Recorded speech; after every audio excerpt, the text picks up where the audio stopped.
Today's passage is from the book of Genesis, chapter 22, verses 1 through 14. Genesis 22, 1 through 14. Sometime later, God tested Abraham. He said to him, "Abraham." "Here I am," he replied. Then God said, "Take your son, your only son, Isaac, whom you love, and go to the region of Moriah. Sacrifice him there as a burnt offering on one of the mountains I will tell you about." Early the next morning, Abraham got up and saddled his donkey. He took with him 2 of his servants and his son Isaac. When they had cut enough wood for the burnt offering, he set out for the place God had told him about. On the 3rd day, Abraham looked up and saw the place in the distance. He said to his servants, "Stay here with the donkey, while the boy and I go over there. We will worship, and we will come back to you." Abraham took the wood for the burnt offerings and placed it on his son Isaac, and he himself carried the fire and the knife. As the 2 of them went on together, Isaac spoke up and said to his father Abraham, "Father?" "Yes, my son," Abraham replied. "The fire and wood are here," Isaac said, "but where is the lamb for the burnt offering?" Abraham answered, "God himself will provide the lamb for the burnt offering, my son." The 2 of them went on together.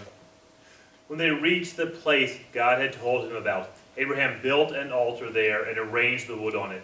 He bound his son Isaac and laid him on the altar, on top of the wood. Then he reached out his hand and took the knife to slay his son. But the angel of the Lord called out to him from heaven, "Abraham, Abraham." "Here I am," he replied. "Do not lay a hand on the boy," he said. "Do not do anything to him. Now I know that you fear God, because you have not withheld from me your son, your only son." Abraham looked up, and there in the thicket he saw a ram caught by its horns. He went over and took the ram and sacrificed it as a burnt offering instead of his son.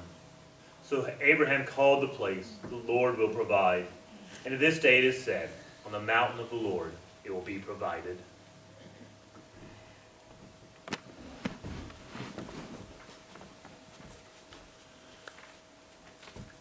So I enjoy hiking in the woods. I'm never going to be a hardcore outdoorsman, but I enjoy a walk in the woods. My favorite Father's Day tradition is to go to Turkey Run State Park, to go for a walk there. If you've never been to Turkey Run, I highly recommend it. It's one of the best places for walking in the woods I've ever been to. It's right here in Indiana. So I enjoy to take a walk. But as you know, people are crazy. Most national parks and state parks like Turkey Run have a suggestion box where people can give suggestions on how to improve the park. Recently, a group of park rangers published a list of some of the anonymous suggestions they had gotten for their park. And I would like to share 10 of those with you today. "A small deer came up and ate my bag of pickles. There should be a way for me to be reimbursed for that." "Escalators would help on the steep uphill sections." "I found a smoldering cigarette left by a horse." "Trails need to be reconstructed. Please avoid building trails that go uphill." "Too many bugs and leeches and spiders and spider webs. Please spray the wilderness to get rid of these pests." "Need more signs to keep the area pristine." "A McDonald's would be nice at the trailhead." "The coyotes made too much noise last night and kept me up. Please eradicate these annoying animals." "Too many rocks in the mountains." And finally, "the places where the trails do not exist are not well marked." Okay, that is obviously a lighthearted example of walking. Today I want to talk about a more serious example of walking. I want to talk about Abraham's walk to Moriah. Now, we are skipping over a few chapters in Genesis because I think these chapters cover themes we've already talked about in detail. The significant events in those chapters are that Isaac is finally born to Sarah and Abraham, and that God changed Abram's name to the name we are now more familiar with, Abraham. As we pick up the passage today, we're going to look at the most difficult trial Abraham faced. We're going to talk about his walk to Moriah. Now, first I want to talk briefly about the general idea of walking with God. Because a walk with God is a central theme throughout the Bible. Before Abraham, only two people were ever described as righteous. One was Enoch. We know very little about Enoch.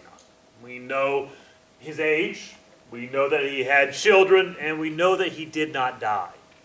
In a genealogy, which lists several people who died, Genesis chapter 5 says Enoch walked with God. Then he was no more, because God took him away. The second person who was described as righteous before Abraham was Noah, the man who, with his family, survived the flood. And we're introduced to Noah in chapter 6 by the Bible saying Noah was a righteous man, blameless among the people of his time, and he walked with God. The only two people before Abraham who were described as righteous people were people who walked with God. Later in the book of Micah, the prophet would tell us what God desires from us. Micah said that what God desires of his people, that we act justly, we love mercy, and we walk with God. In 1 John, John wrote that to live in Christ, we must walk as Jesus did. Throughout the Bible, both before Abraham and after him, this idea of walking with God is a central part of a relationship with the Lord. That those who are in a right relationship with God are those who are said to walk with God.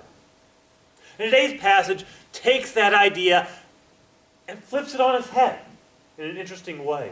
For Abraham takes a walk with God, but it is a tortured and anxiety-filled walk. This will not be the first trial Abraham faced. The opening words of Genesis chapter 22 are after these things. Abraham had faced many things in his life, many trials before. He had been uprooted repeatedly. He had moved from Ur to Hebron. Then throughout his life, he had lived in Negev, Bethel, Egypt, Shemal. He lived in several different places and knew what it was like to be uprooted. He knew grief. His father died while he was in Hebron. He faced economic collapse. A famine forced him to move to Egypt. He knew deception and the consequences of sin. When he was in Egypt, he lied about Sarah being his wife, and when the lie was discovered, he was exiled from Egypt. He knew success. When he was living in Bethel, he became very wealthy, which it comes with its own kinds of trials and temptations.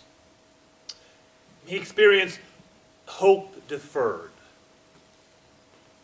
Despite having a direct promise from God, Abraham and Sarah struggled with infertility for years, well past the point when it seemed that all hope was gone. And he knew family struggles. His nephew Lot and he separated, and after Sodom was destroyed, Abraham lost contact with Lot entirely. And the whole mess with Abraham sleeping with Hagar, Sarah's servant, was more drama than any family should go through. Abraham knew struggles in life. Maybe in your life you've been through a struggle or a trial like Abraham experienced. Maybe you're going through one right now. If you are going through a trial like Abraham did, remember that you are not alone. A trial is not a sign of God's displeasure. It doesn't mean that you lack faith or that you've done something wrong or that God is out to get you. It's not a punishment from the Lord. Abraham was a shining example of faith. Other than Jesus and Moses, he was probably the most important person recorded in the Bible. And he faced trials and tribulations throughout his life.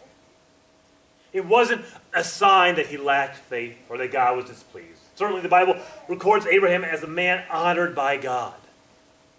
But he still went through these trials in his life.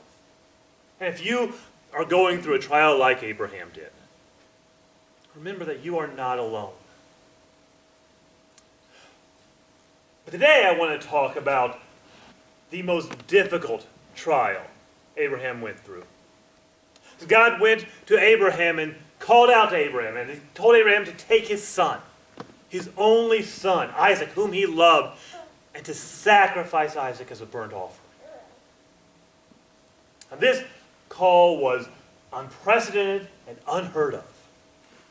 It was unprecedented because it had never happened before. God had never asked this of anyone, and he would never do it again. This is the only time God ever made a request of this nature. And it's unheard of. The nations surrounding Abraham often practiced human sacrifices. The God of Abraham, Isaac, and Jacob never did. Later, God would declare that kind of sacrifice to be an abomination and condemn it in some of the strongest language found in the Bible. Yet here in today's passage, we have God asking Abraham to sacrifice his son. I think if we're going to understand this, we need to recognize that in the very first line of this chapter, we're told that God tested Abraham. Now, this test wasn't for God's sake. God knew how this was going to turn out. God knew the outcome before he approached Abraham. He knew the outcome before he created the heavens and the earth. This wasn't a test for God's sake. I think we sometimes get the wrong idea about a test. There's an old joke about a father who asked his son, "Why did you do so badly on this test?" The son said, "Absence." The father said, "You were absent the day of the test?" The son said, "No, the kid who sits next to me and let me look at his paper was absent." I think sometimes that's the idea, the attitude we take towards a test, though.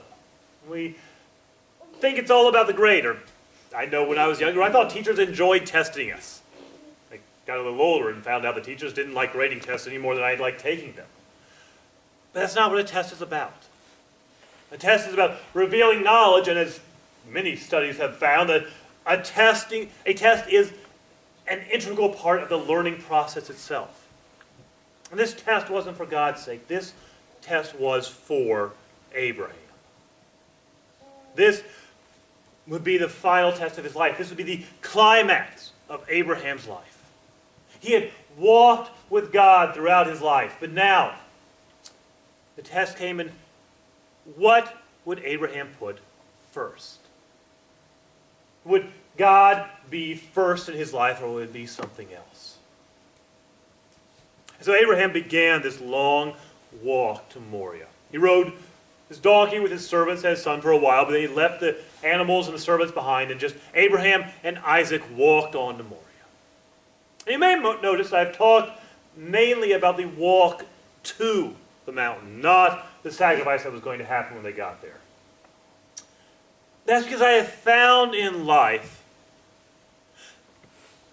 that when we face trials and difficult times, the real suffering comes before the event. It's not the trial itself that's hard for us, it is the anticipation leading up to it where we find most of the suffering. If we are uprooted in life, forced to move to a new area, it is not the move itself, it is the anxiety about an uncertain future that gets us. If we face economic collapse, it is the fear of the future that causes the suffering. Will we be able to pay our bills? Will we lose the house? Will we still be able to send the kids to college? It is that anxiety beforehand where we find most of the difficulty. I think this is a part of the reason that Jesus told us not to worry about the future. A great deal of the suffering that takes place in life happens before anything bad actually takes place. And imagine the suffering Abraham went through on this walk to Moriah. He was being asked to sacrifice his son. How could he do that to his own child? What was he going to say to Sarah? And how could a good God ask this of him? Plus, God had made promises that great nations would be descended from Isaac. How could that happen if the boy was dead?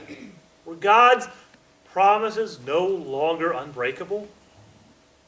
I think if I personally really tried to put myself in Abraham's shoes, I would end up curled up in the fetal position, hiding in a dark corner. But this was Abraham's test. He walked to Moriah knowing what was going to happen there. The test was, would Abraham put God first in his life? Abraham had walked with God, and in so many ways, Abraham had always put God first. In his business dealings, in his finances, in his relationships with other people, God always came first. Abraham had been willing to lay down his life for God. This was the final test, the climax of Abraham's life. Would he put God even before his own family? And of course, we know how this ends. Abraham arrives at the mountain. He places Isaac on the altar, and the Lord calls out to him. Just as Abraham has taken the knife and is ready to slay Isaac, God calls to Abraham and tells him not to harm the boy. That Abraham has passed the test, that God has revealed Abraham's faith. That Abraham would not withhold even his own son from God. And that Abraham still put God first. And that God had, from the beginning, orchestrated things so that Isaac would never be harmed. Abraham passed this test and put God first. Now, in our own lives, we will never face a test like this.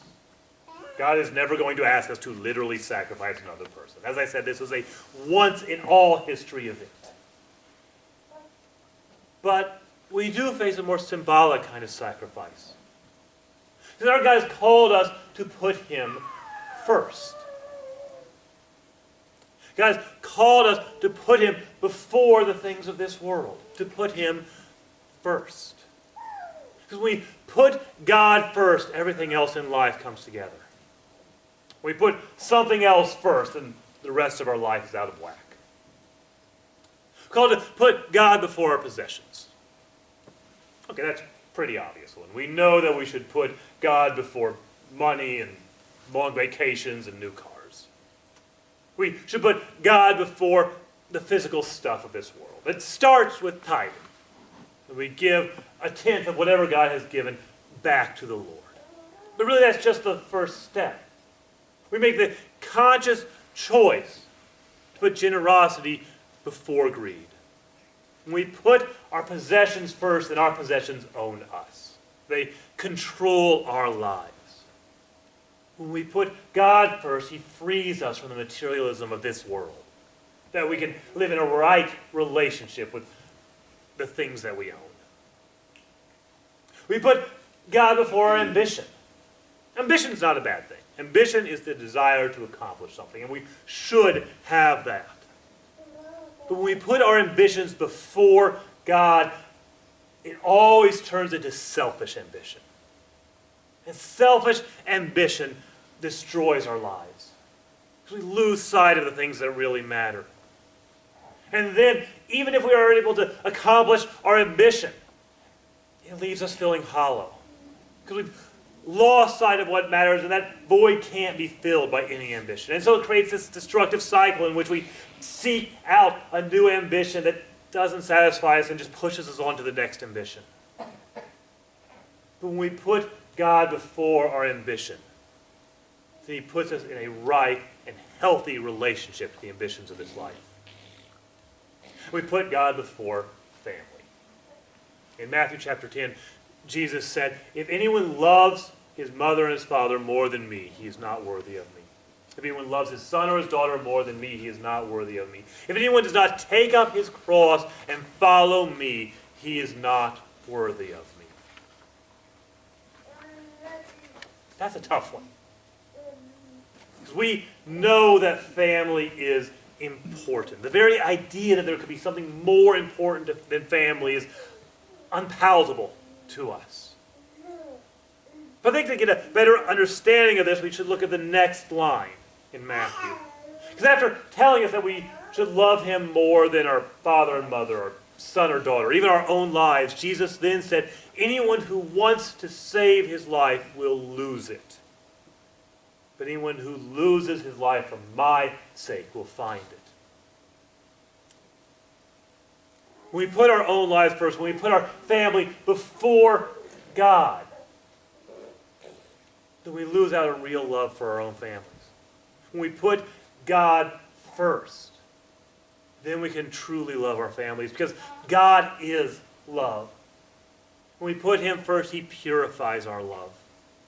He shows us how to love our family, our fathers, our mothers, our sons and daughters, our spouses. He shows us how to love them with a pure love. Because we are fallen creatures. If we try to do this on our own, then our love's always going to be tainted by selfishness and sin. And it won't be a pure love, but a love based on how others make me feel. When I put God first, he purifies that love. He shows us how to love our families with a selfless kind of love, a true and pure love. And it only happens when we put God first in our lives. So here's my final thought for today's sermon. In your life, what threatens to be more important than God? In your life, what is it that's in danger of becoming first? This week, take some time to think about this. What is it in your life that threatens God to be first in your life?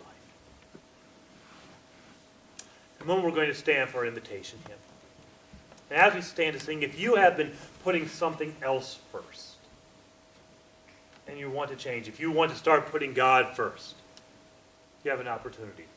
This week, talk to myself, talk to one of the elders, or if you need to make your own commitment right now, you have an opportunity today.